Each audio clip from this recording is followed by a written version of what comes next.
Listen up, Latinas. It is time to take ownership of our dinero. Because if we don't, who will? Did you know that only 45% of Latinas have a savings account? And 83% of Hispanic millennials have no retirement savings whatsoever. Damn! And what's even more alarming, hermanas, is that even though we're the second largest ethnic group in the United States, there is a $200 billion lending gap between Latino-owned businesses and their white counterparts. This is why Fortuna Latina exists, a free program designed to help Latinas build wealth, manage money, and secure their financial independence. This is about controlling your future and letting go of your money trauma. Mi gente, the wealth gap isn't shrinking, it is growing. And unless we take control of our finances right now, we risk passing down struggle instead of security. So don't hesitate, hermana. Join Fortuna Latina, the only financial literacy program designed specifically by Latinas for Latinas. Get access to expert mentorship, an amazing community, and the tools that you need to thrive. Your financial independence begins right now. Join the movement today at fortunalatina.net. We have to be willing to look in other places, go different places to find the people that need to be in your inner circle. The fact that we're geographically disconnected doesn't mean that we're not connected. How you gonna flip it on me? This is Because I'm at a loss. I'm at a loss. I don't have any bochinche. If La Reina's not happy, ain't nobody happy. period. When we were given breath to come into this world, we were also given our passion and our purpose to fulfill in life.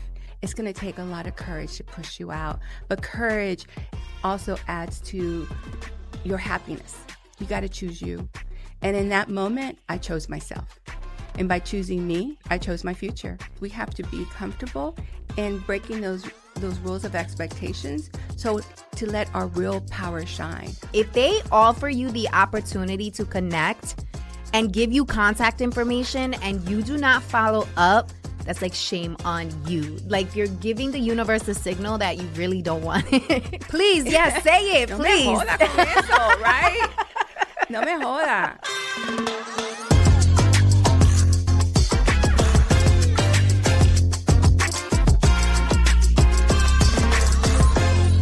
What's up, mi gente? Welcome back to Banking on Cultura, where we discuss the vibrancy and complexity, honey, of Latino culture, business, and all the bonchinche in between. And today I have the honor of introducing you to a mentor of mine.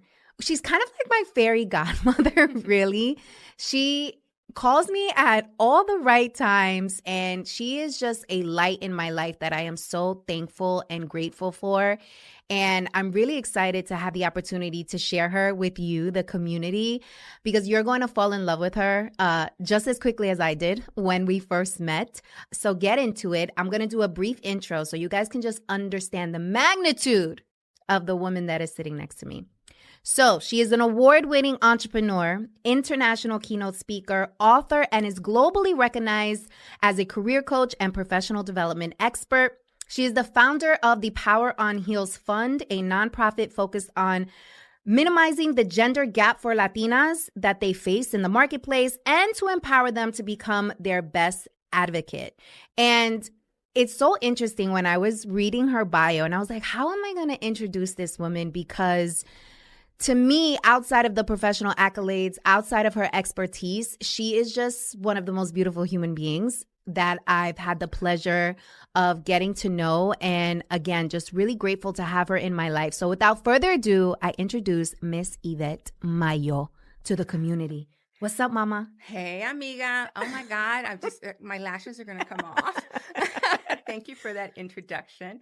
But you have to understand it's easy to fall in love and continue to inspire and empower Victoria. She's a great mentee. She's a great listener. She's become una hermana de alma. Thank you so much for that. And we promise this episode will not be an episode of us like bigging each other up, but I think that speaks to the relationship that we have and why it's so special. So we actually met in Texas, right? Yes. Hispanicize. I think they were having an event and I had the pleasure of being introduced to you by my girlfriend. She was like, you have to meet this woman. I think you guys are going to kick it off. And I was like, all right, cool. And then I met you and I was like, oh my God, like your energy was just so infectious. And immediately it felt like like a madrina. I was like, oh my God, yes, please take me under your wing. And I think that's how it happened. Well, what's interesting is we did meet. Someone met you and then met me and then brought us together. But what was interesting is that we had a quick chat and I asked you to do like 2 things and you immediately did them. Like you immediately followed up. And one thing that happens a lot in our world is that people give you information and they want you to do something with it. And based on what you do, you get a little bit more. And in my space, I offer myself freely to a lot of people, but they don't follow up. Victoria, you were one of the few. Not only did you follow up, like in 24 hours, you already sent your email with task completed. And so I said, this girl's committed and determined. And I love that about you. And that's why I'm still here, because you continue to be committed and determined. Oh my God. I didn't even remember that. Yeah. Do you remember what you asked me to do? It was something like simply send me an email and let's set up an appointment. And it was just something like 2 or 3 simple tasks. And people take the little things, for granted. And you saw it as an opportunity and you reacted quickly. And so I wanted to nurture that. Mm. And I have to tell you, I've asked many people to send me emails and to connect and do something, and they never do. So here we are. How many years now? Oh my God. I feel like almost 10 years. Yes, That's how I feel. yes. But yeah, I love it. No, but it's a continuation. We continue to build and build and build. So Yes. here we are. That is amazing. And I think that's a nugget for everyone.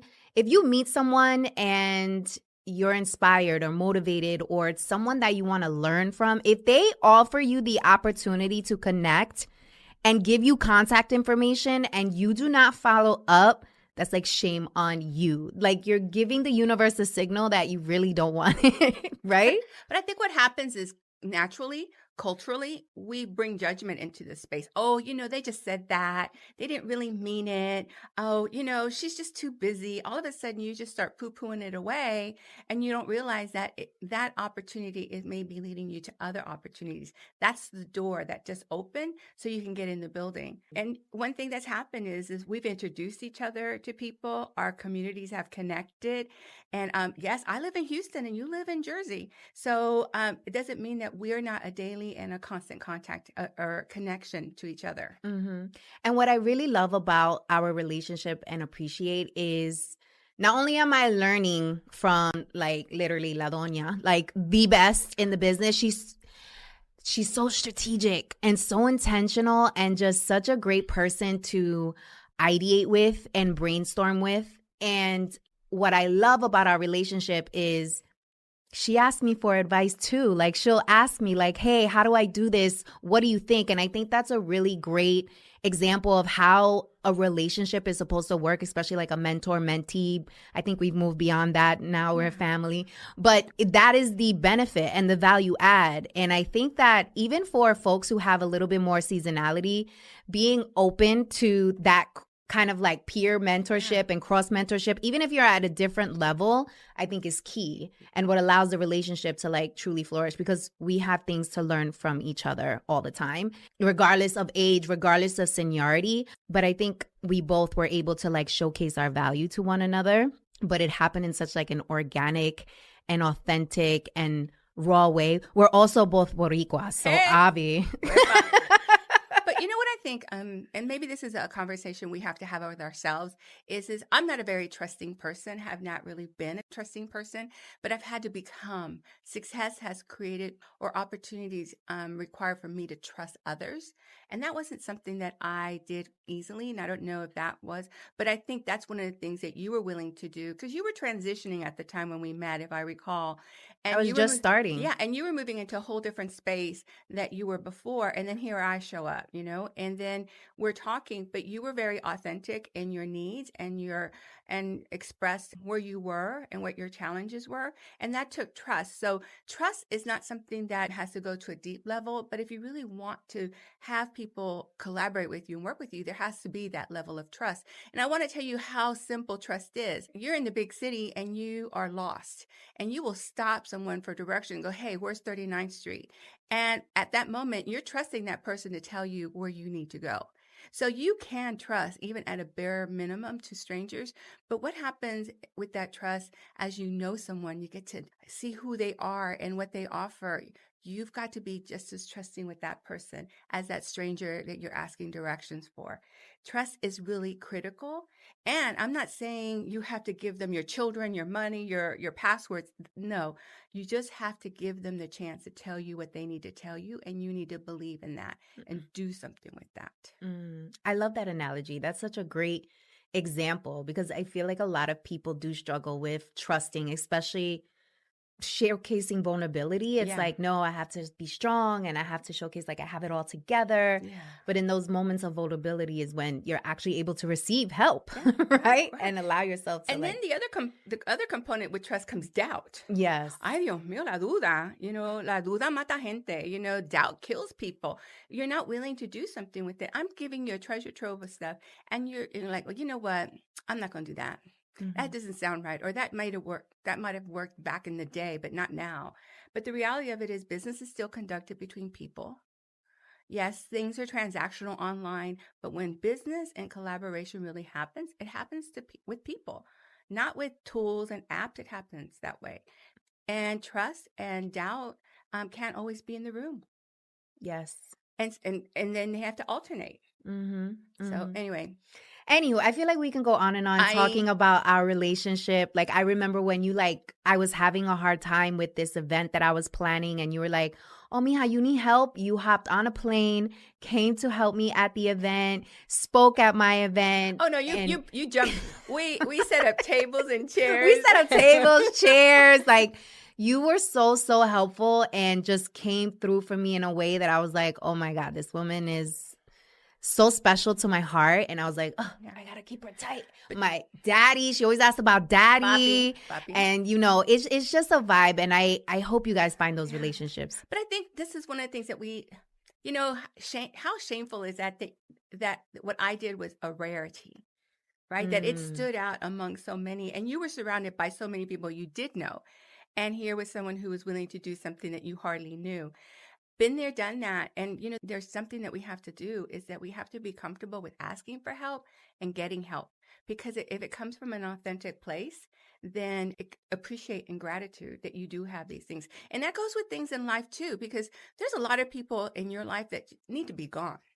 They're obstacles. They're not helping you move forward spiritually, mentally, in a relationship, professionally, however it is. They're holding up space. We have to be willing to look in other places, go different places to find the people that need to be in your inner circle. The fact that we're geographically disconnected doesn't mean that we're not connected. Yes, absolutely. Because I will hop on a plane for you any day, baby.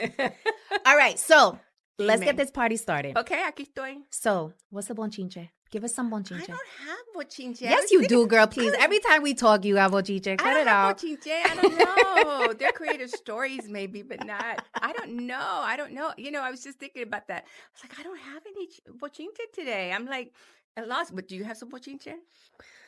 How you gonna flip it on me? This is because I'm at a loss. I'm at a loss. I don't have any bochinche. Let me see. What's the latest bonchinche? I just finished a juice cleanse. Okay.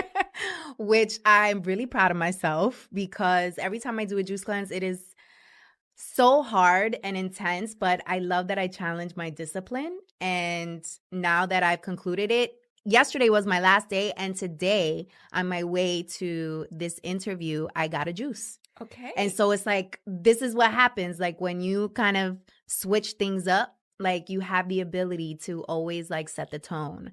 So really proud of myself for that. Me too. And looking forward, to continue this weight loss journey, honey, because you already know how difficult it is. But it's been a beautiful, beautiful, beautiful self-exploration journey and really forcing myself to like face myself.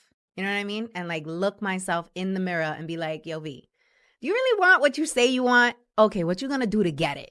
And that like trickles over to so many other facets of my life outside of just health. So I love this for me. Well, I love it for you. And I love the fact that you are willing to face your truth. Yeah. Our own personal truth. And over time, it's changed. We all know that. But the fact that you want to get healthier and that you're trying to do different things about and for yourself. Mhm. And that's a lesson a lot of people need to learn. Yeah. Some people can go a lifetime and not do that. So kudos to you, amiga, Yeah, for thank you. be focusing on you. And that's a lesson to the people who are listening as well too, because they have to understand is if you're not good, nobody's good. Because we have a saying at Casa Mayo, and that is, if la reina's not happy, ain't nobody happy. Period. Listen up, Latinas. It is time to take ownership of our dinero. Because if we don't, who will? Did you know that only 45% of Latinas have a savings account? And 83% of Hispanic millennials have no retirement savings whatsoever. Damn! And what's even more alarming, hermanas, is that even though we're the second largest ethnic group in the United States, there's a $200 billion lending gap between Latino-owned businesses and their white counterparts. This is why Fortuna Latina exists, a free program designed to help Latinas build wealth, manage money, and secure their financial independence. This is about controlling your future and letting go of your money trauma.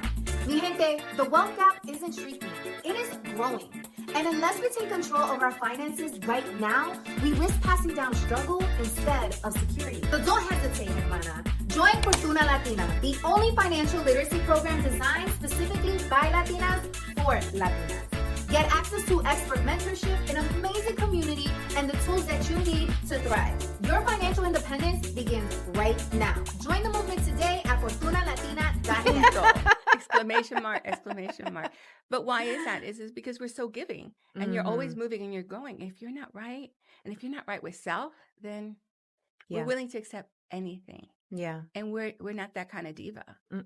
We sure ain't. We sure ain't. Eso. Oh my God, my heart is so full already and we haven't even got into the nitty gritty. Okay, Dime. So let's get into some more nitty gritty. So one of the things that I fell in love with when I was obsessed with everything Ivette Mayo when we first met, I got your book, by the way. Check it out. We're going to talk more about this amazing book. And I was like, ooh, power. Yes, that's my girl. Let's go. I want to know about power. And I read about your journey and so much of your story I didn't expect. And I was like, wow, I did not know, she overcame all of this and became this beautiful woman that I get to see every day. So can you talk a little bit about your journey to becoming a power coach and how you've been able to reinvent yourself over the years? Well, I'm going to start from just where I'm from. So I am the daughter of Ramon and Ana Siragusa, a little town in Puerto Rico called Manatí. I left Puerto Rico when I was 6 years old. And my dad was in the military. So we lived all over the United States. And so just to also for the audience, not every Puerto Rican lives in New York City, right? So we'll just go ahead and just check that stereotype off. But the thing about it is that we lived in so many different places. And so I was the only daughter out of 4 children. I have 3 brothers. And so we Latino families have a double standard in the way they raise their sons and their daughters. And I was the dutiful daughter. There was just certain guidelines and things. And just remind you that my parents they are raising children in the United States in communities larger than they've ever seen. And they're from a small town. So they're raising us with their small Puerto Rican town mentality and, cultural differences. So for me, they were very strict. So again, being that dutiful daughter, did what I was expected to do, cultural norms, family norms, all of those things. Then I left their home and got married and became a dutiful wife, and then a dutiful employee and a dutiful mother. And, dutiful is meaning that you do what's expected of you in the roles and the responsibilities given to you, and that was me. And, the other side of me, the Virgo, the regimental side of me, the organized, being that and staying in those roles kind of just controlled my outcomes, meaning I was always out, giving out, but not taking in, because in duty you give. I find myself being married for 12 years, a marriage that did not go well at all. In reflection now, was it love or lust? And I think it was more lust than love, right? The inexperience of life just, puts you in that space. But I realized that I was probably in the marriage way longer than I needed to be. It ended very badly. And I kept thinking in my head is, how did I work so hard to make all of this work? And I find myself a victim of domestic violence. How? And then I realized that that was not my role. It was never supposed to be my role, but I fell in that role because of duty and culture and mindsets. And I realized that I was everything to everyone else. So I was in this mindset of doing everything for everyone else, filling in those responsibilities, but I wasn't centered on myself. I wasn't doing the things that I wanted to do or expected from myself. My dreams, my goals, my ideas didn't really matter because who I was giving to and expected from me, I was fulfilling that. There's emptiness in that. And there's a lot of loneliness in that space as well. Because, when we were given breath to come into this world, we were also given our passion and our purpose to fulfill in life. And you know that you're in that space because you can feel it, because you can feel good about it. And it just lifts you up in a way that you're not even always familiar with. But here I am, in a place where I was empty and giving and giving. And so finally got divorced and moved into a space for the first time at the age of 35 years of age. And the reason I'm giving my age out is because we always think that dreams and ideas are for the young people who have drive. And there's people who are in spaces such as work or in relationships, they're just settling. They're not moving in that space. And at the age of 35, I took on a lot of change, but I also made that decision for myself. And I know that took a lot of courage. So for those who are in positions where they're just not happy, it's going to take a lot of courage to push you out. But courage also adds to your happiness. So keep those words connected. Mm-hmm. So I found myself in a wonderful career, making more money than I ever expected. I was outperforming everybody in my company at the time. I had 2 amazing daughters that were thriving because they were in a home that was happy, and everything that I thought was going to fail turned around because I took up that step of courage. And I got involved in the professional development field. Can I pause you real quick? Because this is a significant part of your story, and I think what makes you so powerful and your ability to help people see the power that exists within them. This courage piece. You were in a marriage, verbally, physically assaulted, abused. Like, what was the turning point? What was the shift that you were like, all right, I'm done? Like, where did the courage come from?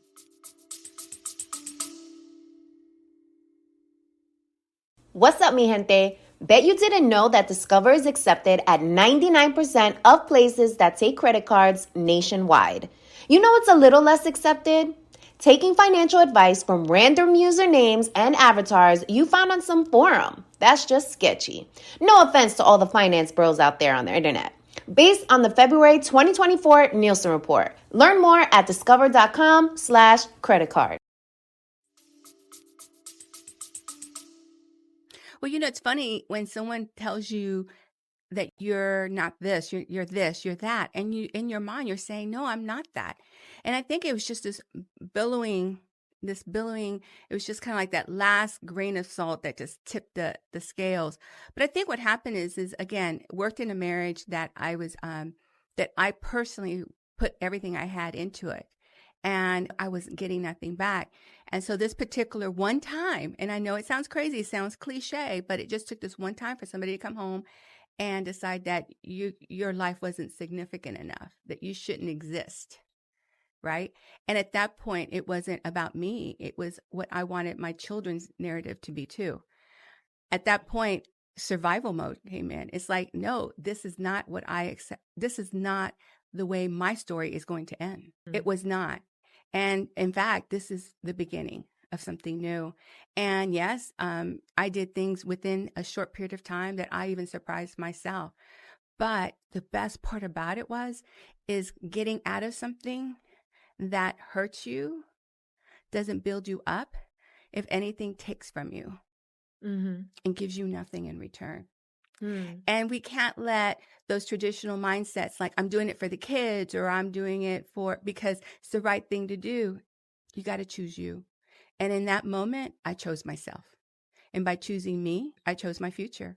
And that was more important to me than letting anybody do anything more to me in that situation. You also had a friend that helped you, that looked out. And I think we all need this kind of friend in our lives. So can you talk about how she helped you? Well, she had been witnessing this scenario for quite some time, and as a friend, she helped. She was like a second mother to my children, and she was my community. She was my go-to, and you know, did all the legal matters, did everything, and then I realized what an attorney was going to cost, and it wasn't how was I going to pay for it, but I just needed to pay for it. I got to her and I told her what was happening that day because she was bugging me all day, checking in with me. And I went to her house and she said to me, "What's going on?" And I explained to her. She handed me a blank check and she says, "There's X amount of money in that account, and take some of it, all of it, but don't let money keep you from staying in this space." She made a sacrifice. Our friendship and me mattered to her.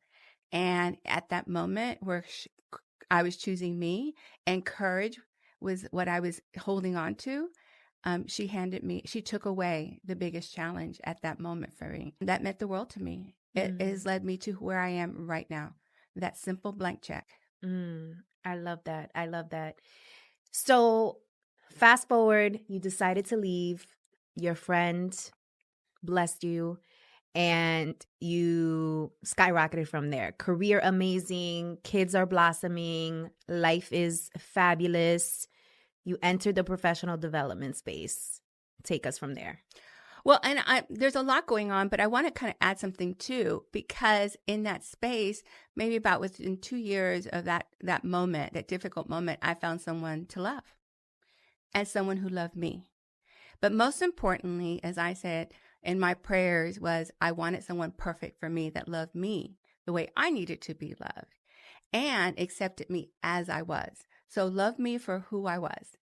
And somebody came in. But what's amazing is 25 years later, it's still just as amazing because we got married. So even when you think it'll never happen, it will happen, even after the worst scenarios. So it goes back to having people in your corner who supported you. So I moved into the professional development space, as you stated. I got involved in what I believe to be my purpose, to be a teacher, to hear people get information from you, and then all of a sudden they go, they inhale. That was always my cha-ching. When that meant to me that they just received something that was going to help them propel their career, to help them personally, professionally, whatever it was. They received something that was going to change them when they went. So I did that, and then moved into my own entrepreneurial space, created my own consulting firm, working on diversity and professional development with a cultural twist. And I found myself going to training rooms and still seeing only white men in the room. And I realized that in corporate America, there were structural biases in terms of how they even developed their leadership. You had to be a certain level of leadership to have access to leadership training. They didn't do anything to create a strategic plan or growth strategy for future leaders. They weren't creating leadership funnels. And I found that most of the time, people of color, especially Latinas or women of color, we weren't having access to that training. So I started working with organizations around the country to help develop leaders within communities. I've worked with Alpha. I've worked with ASE out of Chicago. I've worked with different organizations to help bring that leadership into space. And I associate a lot of what I do with the word power, because we all have personal power. We have strengths that we give away, but we have strengths that we have to develop. You have to strengthen your power. So power is a big word for me, because I tell women all the time is that we give our power away with little things. We have to learn to capture that so we don't give it away at our big things. Quick example. Honey, what do you want for dinner? Oh, I don't know. Whatever you want. And you do that with ease. And before you know it, you're eating Chinese and Italian, 5 times a week because that's what they like. But the reality is that simple giveaway becomes harder, because when you have to make a real important decision, you haven't worked that muscle enough to know that you're making an important decision. You let others make important decisions for you. You talk a lot about this power, and I think power is like this energy, this aura, this essence. Who we are. Talk to us about, your theme around this power. Like what does it truly mean? Like if you came across someone and you started speaking to them about their power, like what would you pour into them? I think your power is recognizing your strengths. who you are. We know some people who are kind. We know people who are introverted, extroverted. They understand technology. Everybody has a power, but everybody has this unique energy that they give, right? And when they get it back, they give even more, right? And I think one of the things that we have to realize is, but our power comes in different ways too. Our energy also comes from our truth, our words, right? You hear it all the time. Say what you are. And I think one of the things that we do is that we get caught up in our duties and our roles. We forget who we are. And we don't share our power fully because we're doing what's expected of us. And I think that for us to be successful, we have to be comfortable in breaking those norms of expectations. Because, it's like traditions. We have amazing traditions, but remember, traditions were created by people in a different time under different situations, right? So they teach us a story or a belief, but what we do is we mimic the behavior, and that behavior doesn't apply. The belief does, but not the behavior. So how do we break that? So I think one of the things that we have to do is we have to be comfortable in breaking those rules of expectations. So to let our real power shine, our real essence, authentically ourselves. Mm-hmm. One of, here on Banking and Cultura, we're all about getting comfortable in your own skin, owning your Latinidad, embracing your power, and releasing it out to the world. For a lot of people, that's really difficult because they've been preconditioned to believe they need to look, they need to talk, they need to sound, they need to do all these things to be successful except be themselves. So what is your advice for people who are yearning for this type of power? Like they want to break free, they want to break some rules, they want to color outside the lines. What is your advice to them to get this party started so they can live more freely? Well, I think what happens is the word multicultural means that you're learning multiple behaviors from different communities and you're learning to survive in each one of those. I came from Puerto Rico and went to Norfolk, Virginia. What did I know? I was 6 years old. I had to adapt. Different culture. We do that when we go from high school to college, from college into the corporate space or into other learning institutions. Each one of those communities has a different culture that you have to learn how we do things. But I think one of the things is that you also do things slightly different. So why not begin to have the confidence to introduce those things into situations, give a different perspective. They hire us because we're people that represent a community different than the community that they are currently serving. Why? Because we bring new ideas. That's called innovation in our world, right? That's how it translates. Don't be afraid of bringing innovation into the community. That's why you are there. If you're not using your power, if you're not sharing and you're not influencing the outcomes, then you're not doing what's good for you and good for everyone else. We can't hold back. In our culture, we talk about being quiet. Don't bring attention to ourselves. That 1960s segregation mentality doesn't serve us anymore because the communities that are unlike ours, they use silence as a weapon against us because they know we're going to be quiet. We're just going to get along. We have to feel comfortable in raising our hand and saying, hey, can we consider something different this time? I like to offer an idea. Mm-hmm. Mm-hmm. Simply say something like that. So that way you can table an idea and influence it. Even if you move the needle 2 steps near you, you've moved it. Now you can continue to move it because they've accepted it and now they are comfortable with it. Silence is something that is used against us, but we use it against ourselves. We are afraid to speak up. There's that word courage again. Mm-hmm. Mm-hmm. We have to have the courage to create change. I think one of the main takeaways from your book, by the way, A 30-Day Guide to Your Power, Powerful Outcomes Through Powerful Words by Ivette Mayo, go get you it. It is thebomb.com, because one of the ways that I think people can really start this journey of courage and speaking up, you have this section in the book called not affirmations, but I-firmations. Talk to us a little bit about why I-firmations are critical and so important. So the book starts with the very first quote. It says, "Know thyself," by Socrates. This was said thousands and thousands of years ago by a man. But these words are so important for us to know and to accept. Why? Because in order for you to change the world around you, you have to know your own strengths and you have to know your own weaknesses. I shared with you that I was that dutiful daughter. And everybody used to tell me I'm this, I'm that, I'm this. But you know what? I'm a creative. An organized extrovert. I love color. I'm a helper. I can think of a whole list of things that I am. But those things, I'm a leader. I'm a philanthropist. I'm CEO of a company. You're a MILF. Excuse me. I have 5 companies. I don't have one. I don't have 2. And I've written a book. But no one told me I was those things or could be those things. Right. So people spoke to me what expectations to me my whole life. You know, I was too dark. I was too tall. I even was told I was too pretty at times. Oh my God. No, all the time. It's can crazy. I just, I would say something but please, yes, say it, no please. Me joda con eso, right? No me joda. Why is that crazy? So my whole life I spent fulfilling those rules, those compartments. Mm-hmm. And some of you may feel that way too. But the thing about it is that I got to a point in my life that I was redefining who I was. I had to realize who I was, what were my strengths. And I spoke power to truth. I spoke my power. I was no longer letting someone's ideas of me shape me and my future. That was done. Se acabó. Ya, pa fuera. We're done. Right?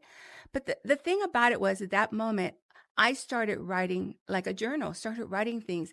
And I started telling myself things that I found true within myself, that I wanted to believe and just inspire in myself.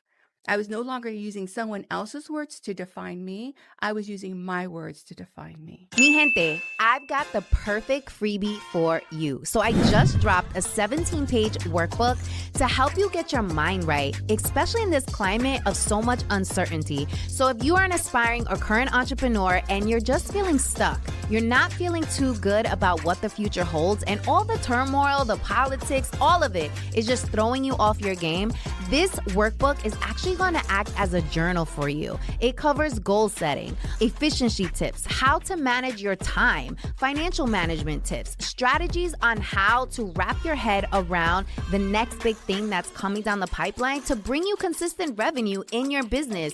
It covers what you should be doubling down on in terms of your well-being, and it is just my favorite jam-packed journal full of marketing and sales strategy to help you get clarity, but most importantly, to help you secure the big bag. So make sure to tap on the link in the show notes. I've linked it there so that you guys can get really clear on the top hacks that you can put into play to set yourself up for success. I hope you love it. Mm-hmm. And so I started creating this thing called affirmations. Instead of saying, I am powerful, I created a statement to say why I believe I was powerful and use those words to continue to inspire me. So it was myself inspiring my self-truth. Mm-hmm. So affirmations is the product of that.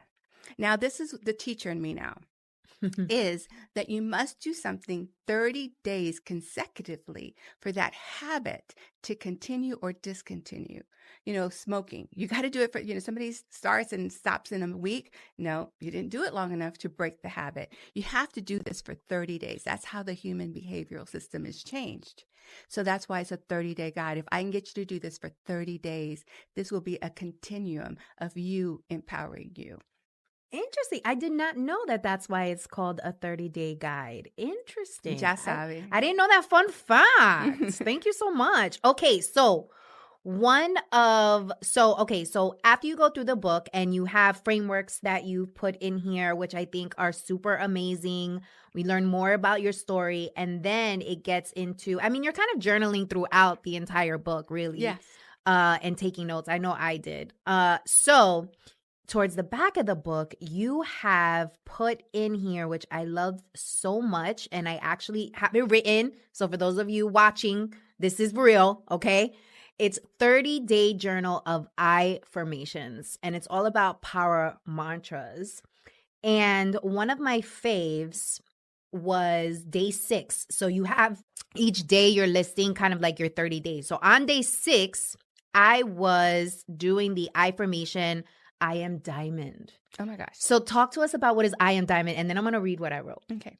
Well, the 30-day guide, and when you do this, is I actually give you 30 different affirmations to start with, and then I give you an example of an affirmation to inspire your thoughts.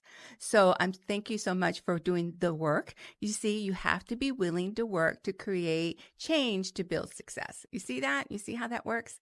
So then here is an example of one of those, day 6 in this case, which is I am diamond. This is what I wrote to inspire. And then Victoria, then you'll share yours? Yes, I love it. Okay. I am diamond. I have been created under extreme temperatures and pressures. You may not see my imperfections that lie deep below my surface. They do not define me, but rather inspire me. The things that are inside of me have no effect on my beauty or brilliance. Each element that I have endured has made me distinctive in color, size, and blemishes. I have handled pressure exceptionally well. I am uniquely beautiful and priceless. And each day I choose to shine brightly. I am diamond. That is beautiful. That is not how I did it. But I use yours as a guide because it really was different statements that I wrote for the I am diamond process. So this is a tough act to follow because you saw how beautiful that was. But really what came to mind when I was doing this, I wrote, I am diamond and precious. I am diamond and in high demand. I am diamond and love. I am diamond and highly favored. I am diamond and beautiful. I am diamond and powerful. I am diamond in the rough. Come and find me. I am diamond. See me shine. That is what I wrote. I love it. And this one in particular just stood out to me, because who doesn't love diamonds? But I don't know. It just really like spoke to me because I truly, throughout my entire career, it was always told to me like, Victoria, you're amazing, but don't shine so bright. Mm-hmm. Simmer down, dim that down. So this one really spoke to me because a diamond sparkles. Yeah. A diamond is unapologetically shining in your face. And everybody wants it. And everybody wants it. Exactly. That's why it spoke to me. But one of the things is that this is speaking your truth to power. These are your words inspiring you. Forget what everybody else thinks. Put that aside. Lift yourself up through your own words. We depend on so many others to do it for us. Listen, no one told me I was beautiful. In fact, people used to tell me my skin was too dark. I had a tia who wanted to put bleach on my skin. I thought my skin color was gray, not brown. Just all these different things that, your hair is this. When I decided to go white in my hair, people say, oh, te vas a ver vieja. Everybody just always has an opinion. But those are their beliefs, not yours. And if they're negative, then you become negative. It's time to break this cycle. We all are diamonds. We have to feel comfortable and shining so brightly that we blind people. Mm-hmm. I love that. I love it so much. So let's go into our Talk That Talk segment. Oh, I love it. And we spoke on this a little bit. You mentioned about, we're taught to be quiet and how this is now being weaponized against us. And, in the cultura, especially for Latinas, it is almost taught to us to cógelo con take it easy. Mm-hmm. Suave. Yeah. Suave, right? What was the saying that you... El dicho. We all have our sayings. Calladita te ves más bonita. Oh my God, I want to blow that up with dynamite. Yes. And for those who are Spanglish fluent, translate. That is, you're prettier if you're quiet. Yes. Mm-hmm. Yes. And what's up with that? Like, well, think about it. Is that, again, that don't bring attention to yourself. We'll take, there's another one. Ropa sucia se lava en la casa, no en la calle. Dirty clothes is not washed in the street. It's washed at home. Those things is because they want us to handle things outside of our, outside the public. But the reality of it is that you get home and nobody handles it. It's just, ay, cállate, forget it. I don't want to talk about it. Or no one's equipped to even handle the problem. So they hope that it just go away. And then when we talk about celebration too, oh, I got an award, and ay, cállate, por favor, don't tell people, it's always be quiet, don't handle it. So the thing about it is that we've accepted our quietness as a survival skill, whether at home or whether at work. And now when you say something, you're a problem. You're aggressive. You're this. All these adjectives come out, and I just spoke my mind. So that's one of the things, that's what I meant by weaponize. It's so expected of us to be quiet that when we say something, we're being disruptive. And I'm saying, choose disruptive. Mm-hmm. I like to call it smart disruption. It's easier for people to digest a little bit. But yeah, I'm all about that life. And one of the things that came up in our prep conversation was around why Boricuas in particular are so passionate about showcasing our flag. Can you talk to us about that? Because I see the connection between like us being quiet, us like chilling with how we were colonized. So can you make that connection for us? Well, historical. You have to take history. Now, I have to apologize. I don't know the exact year or dates. But once the U.S. took over the Puerto Rican colony of Puerto Rico, Cuba, we were forbidden by law to display our flag. We were forbidden by law to even sing our national anthem. And if you had even a faded found, you went to jail. You were jailed. And that went on into the 20th century. I want to say 1950 or 1960, the Puerto Rican flag for the first time was allowed to fly next to the American flag. It was finally recognized. So Puerto Ricanos, we put the flag on everything. Our tennis shoes, it's in our car. It's on proud display because part of our history denied us the ability to do that. That didn't happen anywhere else in colonization, but it happened to us. And this is something my grandparents lived through. So it wasn't that long ago that this was our history. And it's so interesting that happened. And we also, it's like almost like it was so strategic. Like, let's figure out a way to like calm them down. Let's figure out a way to like dim them down. Let's figure out a way to strip them of their cultura, to strip them of their pride, to strip them of their power so that we will continue to run things as we wish. And the hierarchy will remain the same. The hierarchy will continue and it will be in control. Yeah. And that's the word that we're talking about, control, and relationships as well. All of these things. When you are forced to be silent, forced to follow rules, to fall in place, those are levels of control. This is a conversation today. We've allowed ourselves as women of color, a culture, a community, to be silenced, to fall into place. And then when we show that vibrancy, the color of culture and community, we're over the top now. We're too much. But most importantly, the underlying undertone of that is we're out of control. Whose control? So it's all tied together as a community, as women, as men, as society. Woo, that was a heavy one. And it's so interesting. And one of my objectives with this podcast is to teach our history because it explains so much of our identity today and how we show up as a community and how we collaborate and how we build relationships or lack thereof and how we show up at work and how we show up in our relationships, in our businesses. It's so critical to know why we are showing up this way. Right? Because then we can figure out how to like shift the behavior by doing our affirmations and getting our 30-day journal to get it together. And we're creating a new belief system is what we're doing. The thing about it is we're like onions. We create layers of information. I think what's important is I like to call them compartments because you can, just like a drawer or something, you could pull out what you need, use it, and then put it back and close the drawer. The things that we're learning are helping us survive in communities such as educational forums, corporate forums, nonprofit forums, governmental forums.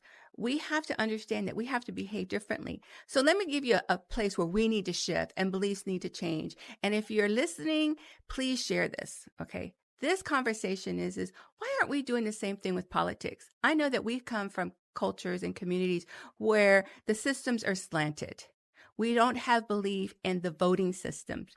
But now you are here in the United States of America, right? There are more Latinos than any other. We're the largest community in today's America's demographic. We are growing by leaps and bounds, right? We have political and economic power, but we're not using both of them or either one to our fullest potential. Laws are changing. They're changing against us, but yet we're not registered voters, and the ones who are registered are not voting.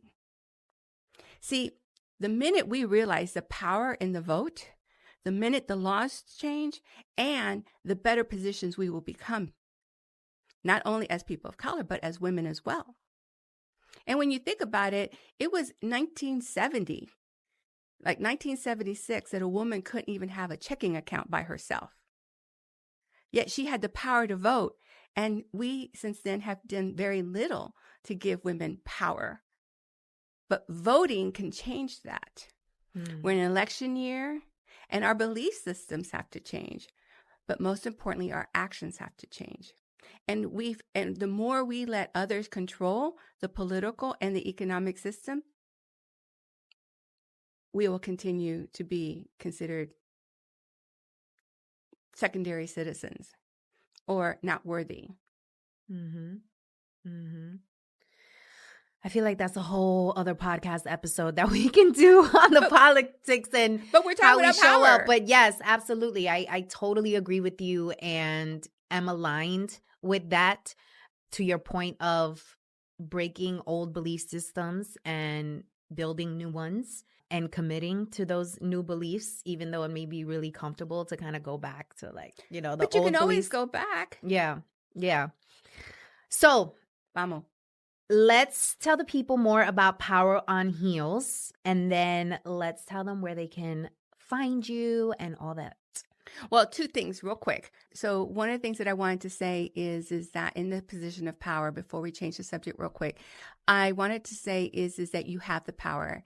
And what I would really want people to do as a good takeaway is to consider creating an assessment of themselves.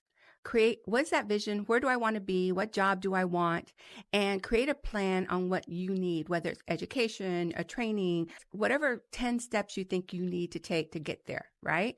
Then what I would love them to do is to also create a list of people that could assist them in those areas. Start reaching out and creating that power structure around you, right? Because it becomes their goal too, to help you achieve that, right? Why is that important is because when you're working towards your goal and every time you achieve that, your power increases, your courage increases. When you see that one step closer to that goal, and that's one of the things we have to do. We have to build things in ourselves and our communities for ourselves to help us grow. All right. And that's where that trust and that courage comes in. So the reason I wanted to say that is as we transition into the conversation of Power on Heels was a nonprofit that I decided to create, specifically training topics on personal leadership, emotional intelligence, and financial mastery with a Latina perspective, adding these cultural components and belief systems into it so you can see why you're not moving ahead, because there may be a hurdle in front of you, and a lot of it is your belief. We help women build economic wealth for themselves and their families. Because if you change the life or the economic life of a Latina, you change her family and the generations to come, but also the communities they serve. They prosper as well. So building us up as a community is what Power on Heels is, helping every Latina become her own best advocate and defining her power and her strengths wherever she serves. And that's so important to build that courage and that confidence in these women. As you say, there's badassery in our DNA. Yes. I love that. They're full of badassery. So, but we're not giving it away. We're not sharing it. We're not shining like diamonds. And that's what we are focused on doing.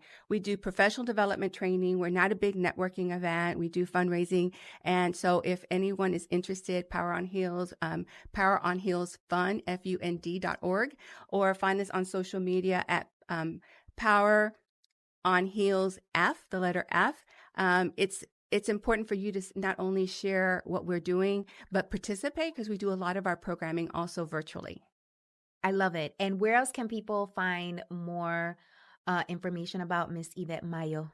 Well, Ivette Mayo, you can go to yosoyIam.com, and you can follow me on also LinkedIn, on all social media platforms under Ivette _ Mayo. Well, listen, mujer, mi amor, mi corazón. I appreciate you so much for being here. Oh, you know I love you, girl. I love you even more. I got on a plane. I know you did. You got on another plane to come here and film in the studio, and your boo thing is outside the studio waiting patiently. He is the bomb, and I am just so grateful and thankful for you being here, and I hope you guys have gotten a lot out of this episode. As always, we love, love, love your feedback. So make sure to put your comments. Let us know if you are going to journal now and do some more affirmations. Make sure to subscribe, all that jazz, and check in with Ivette. Grab her book. We'll put it in the show notes. I appreciate you guys so much for being here, and I'll see you on the next episode. Mi gente, I need your help. Look, the real game behind podcasts is we need to really understand our demo, aka you, our audience, so that when we go out to sponsors who help us put on this amazing show and deliver this content to you, that they can clearly understand who we serve and what is significant to you and what you value. And the only way for us to get that information is for you to give it to us.